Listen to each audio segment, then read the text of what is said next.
My name is Jeff Morgan. I'm from Dallas, Texas. I want to address a bill that will be coming up in the Texas legislature in this upcoming session. It was actually proposed last session by 3 representatives that I'm aware of. Maybe there were more. Representative Jeff Leach, Representative Matt Shaheen, Representative Jared Patterson. And I believe that Matt Shaheen actually saw the light on this and will no longer support this bill. But Jeff Leach and Jared Patterson were all behind this retroactive child support from conception.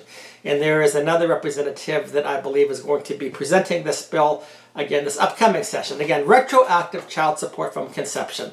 And what it says is that if a woman gets pregnant, and that they should find the father, and the father should be paying child support from the time of conception. Now, what I would call this bill, retroactive child support from conception, it's a communist panacea. Somehow, if we implement this, everything's going to be wonderful. We're going to be taking care of women. We're going to be taking care of babies. We're going to be reducing abortion. After all, these are the arguments that some of the conservatives have. Well, the reason we have to have retroactive child support from conception is because somebody has to pay for the child. And if you don't have retroactive child support from conception, you are going to have an increase in abortion. As if this is somehow a pro-life bill. This retroactive child support from conception, in my opinion, is 100% pro-communist. Despite the good intentions. A lot of bills have good intentions, but they have unintended or maybe even intended consequences that are disastrous to society. So one of the things with retroactive child support from conception is that there is no marriage incentive. What it should say is this: if there's going to be this retroactive child support from conception, it should be instead that rather than going to child support, that what you should be looking at is saying, well, these two people should consider getting married. The state will help to facilitate marriage counseling because we know the best thing for a child is to be reared in a household with a mother and a father. Its own mother and father. Its natural mother and father. The natural mother and father. That's the best place for a child to be reared. Not in every instance, but in the vast majority of instances, we know that. This is the proven fact. It's not having a mom and a stepfather. It's not having a dad and a stepmother. It's not having a single mommy. It's not having a single daddy. It's a mother and a father together. In a situation where a child is born into a regular family and something happens where one of the parents dies, maybe it's in military service, maybe there's a tragic accident, maybe there's a sickness, we consider this to be a tragedy, something that we are concerned about for the child. But when there's a single mother or that takes place and we're saying we're going to give that mother child support, we don't look at that as being a tragedy. We look at that as something like we're fighting for single moms. But in fighting for single moms, we are also fighting against what is good for children. Children need both parents, its natural mother and its natural father. And the best place for a child to be reared is when a mother and father are together in a committed marital relationship. Now, we also know, too, that Texas has declared a war on marriage. If you look at the divorce laws, divorce is very easy. You can get a divorce for any reason, for no reason. You can make up a reason. You can have a child together, and then the state will say, you don't have to get married. We're just going to have child support. But I think it's very interesting because even at Christmas time, when we remember the birth of Jesus Christ, and Joseph found out that Mary, his betrothed, was with child, he knew that the child was not his child.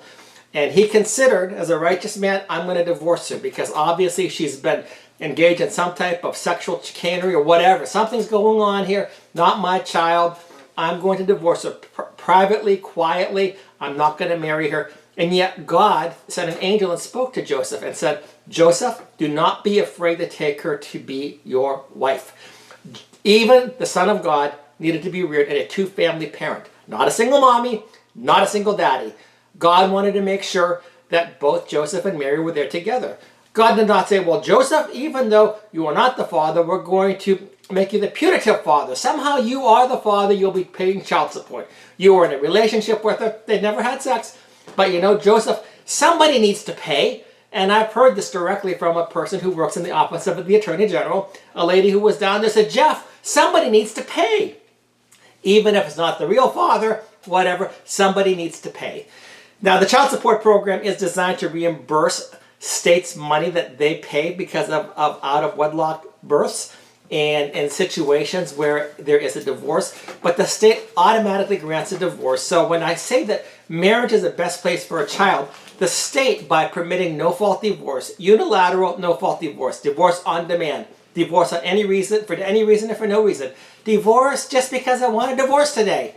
That's what the state will do. The state is lying if it says that it's looking out for the best interest of the child. The best interest of the child is to be reared in an intact family with his or her own natural mother and father. And yet this retroactive child support from conception, what does it do? It incentivizes single-parent families. It incentivizes moms to, in particular, because mom's the one who's bearing the child, to have a baby and a wallet instead of having a committed relationship with a man in marriage to rear that child. Some people have said, because I know Representative Jeff Leach said, well, Jeff, what happens if it's not a good relationship? Well, probably if they're sleeping together, already have had sex, have had a child, it's probably not really that bad of a situation. Obviously, there was something there that she said, hey, come and sleep with me, or he said, hey, I want to sleep with you. Whatever, something was there at one point in time. And all of a sudden now, the narrative is that maybe it was an abusive relationship. There are those instances, but not in the majority of the instances. So this, what this retroactive child support from conception does, it incentivizes single-parent motherhood. And we know that what you incentivize economically, you get more of. You get more single mommy families rather than a committed two-parent family. And again, for the good of the children, because people will tell us, well, we have to have child support for the good of the child. What you need for the good of a child is a mother and a father together, both present in the child's life. That is true child support. Child support and money are two different things. In many instances, this child support money that is being paid is really a child management service fee. Because there's a perfectly good father who's willing to step up to be there, because we have to have, of course, only the mothers are good, and all the fathers need to step up. There are many fathers who want to be there, and the mothers won't let them be there. Will not marry the father because for whatever reason. You sleep with a guy, and all I want is his money. After that, I want his wallet. Well, I'm sorry, but we should be putting policies in place that will disincentivize single mother families. That's it. That's all there is to it. And retroactive child support from conception actually incentivizes that which is bad for children, bad for society. We know that if you have a bunch of single-parent, single-mother families in particular in an area, and then they're surrounded by other single-mother families, you're probably going to find more crime. You're going to find more incidents of children dropping out of school, of not reaching their full potential. The best thing you can do, both for society as well as for the child, is to have a two-parent household consisting of natural mother and natural father. If the retroactive child support from conception said something, okay, here's what you need to do. If you do have a child, because you've been engaging in sex outside of marriage, we are going to counsel you to get married. This should be the next step. But right now, as these bills currently stand, we disincentivize that, and we always blame the dad.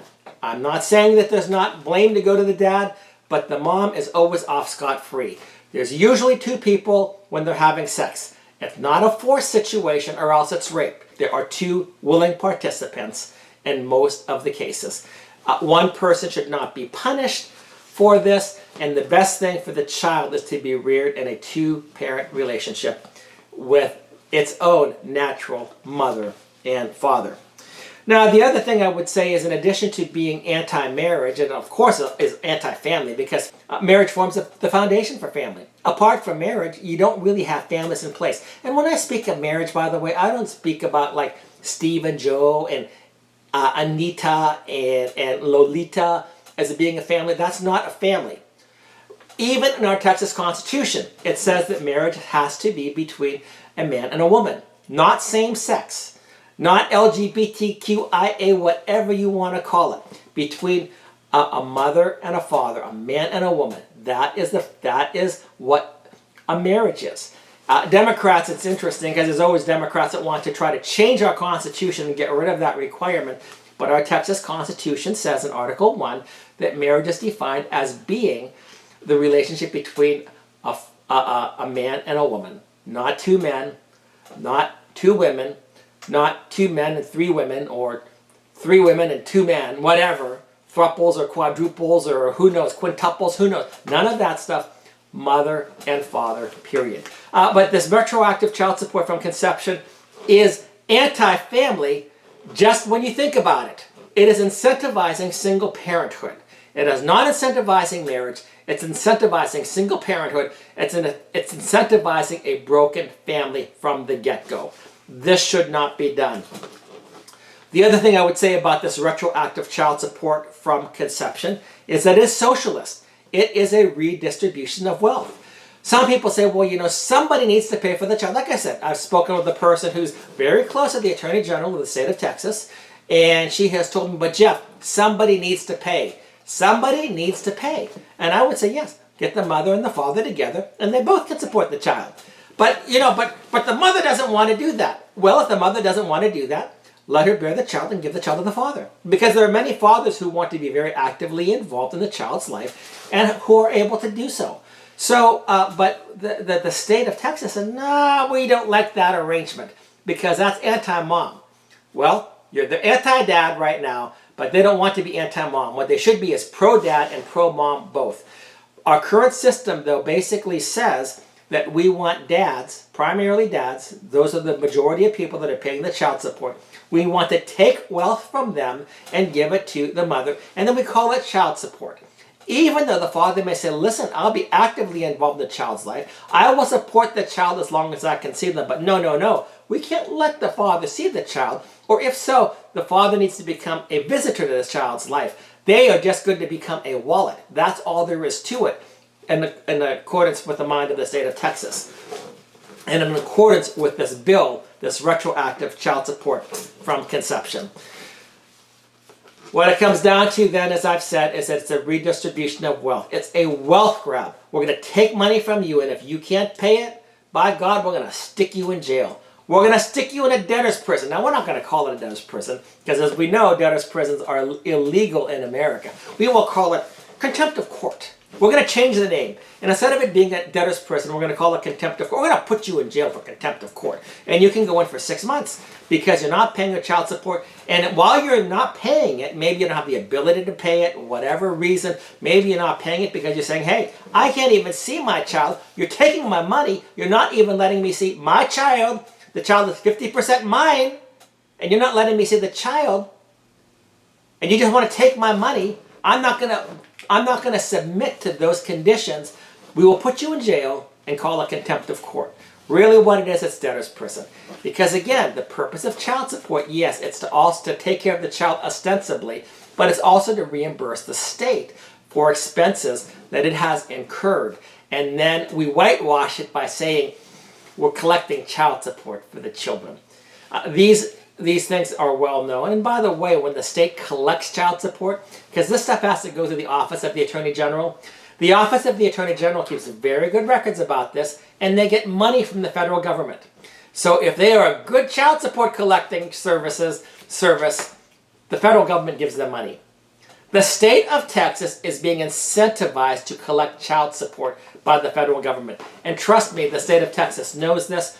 We have been leading the entire country in America for, I believe it's 15 years now. We collect a lot of money. We collect more than California, which has a bigger state. It's more people than what we have down here. But we have honed the system so that it's running like a well-oiled machinery. And we call it acting on behalf of the best interest of the child. Retroactive child support from conception is part of the new game plan that we have, that we're going to make things better for children. And really when it comes right down to it, it is, as I said, a communist panacea. Why do I say this? Because if you look at communism, what do they want? They do not want strong families. They want fathers removed. They want single families. In fact, if you go back to 1963, read on the congressional record, it was a goal that was read in the congressional record that the U.S. Communist Party wanted to have easy divorce. And if you look at Marx and Engels and other people that write in the past or communist practice, they want to destroy the family.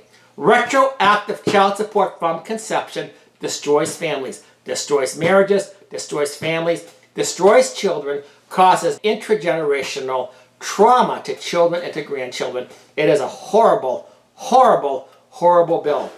And I will say this. Shame on the Republicans for sponsoring this. They're going to get up and they're going to say, this is a pro-life bill. You've got people like Steve and Amy Bresnan. And Steve and Amy Bresnan are lobbyists for the divorce attorneys, lobbyists for what they call the Texas Family Law Foundation, the Texas Anti-Family Law Foundation. They are both very avid abortion supporters. Steve Bresnan at one point even tweeted out that he thought that no family should have more than 2 children. He couldn't understand that.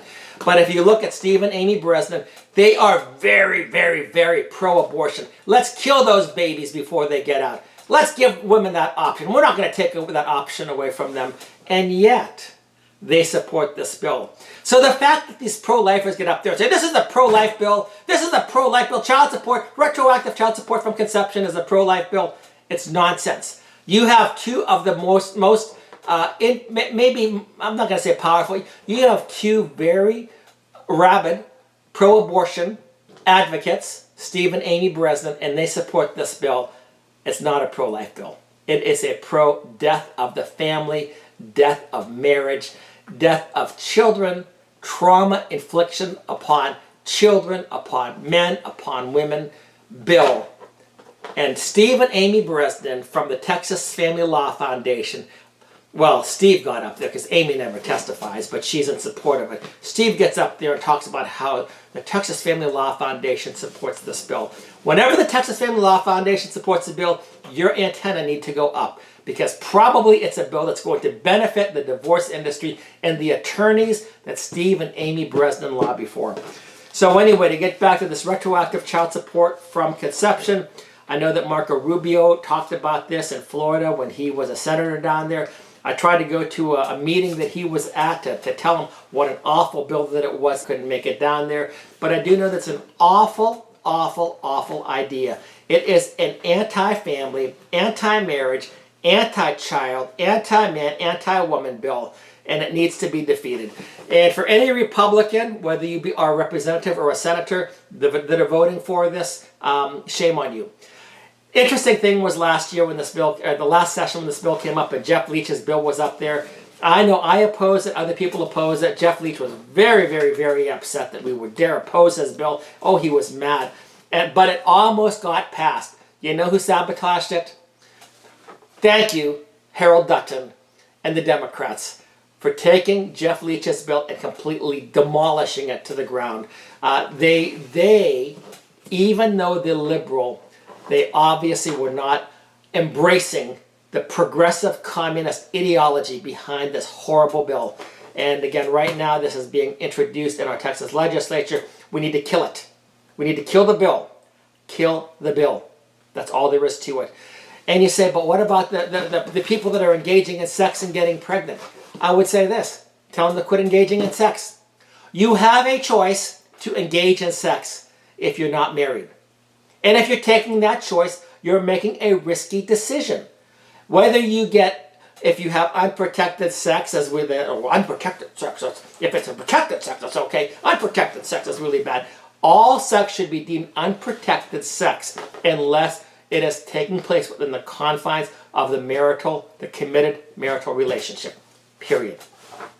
And if there are unintended consequences, I got pregnant, I can't believe it, I'm going to have to get some child support. And the legislature is going to say, yeah, you need to get some child support. We're behind you all the way. You are incentivizing promiscuity. You are incentivizing bad behavior. And the representative, I'm not going to mention his name right now. I'd like to keep him anonymous at this point, but I probably will mention his name in the future. This bill is horrid. It's bad, and it needs to be completely squashed.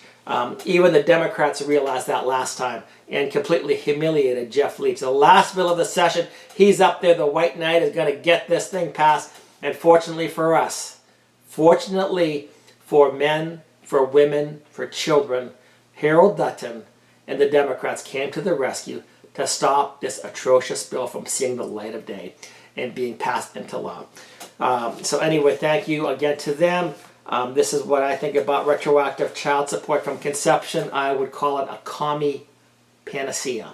We're going to have a panacea. We're going to fix the ills of society. We're going to pass retroactive child support from conception. It's going to fix the ills of society. It will create more ills in society. It will help to advance the cause of communism. This is the panacea. It's going to fix everything, right? Wrong. It's going to destroy what we as conservatives and Christians believe. God did not want his son to have mere child support. He wanted his son to be reared in a family with a natural mother and father. And that's what we need to be talking about right now. Anyway, that's it. Thank you so much.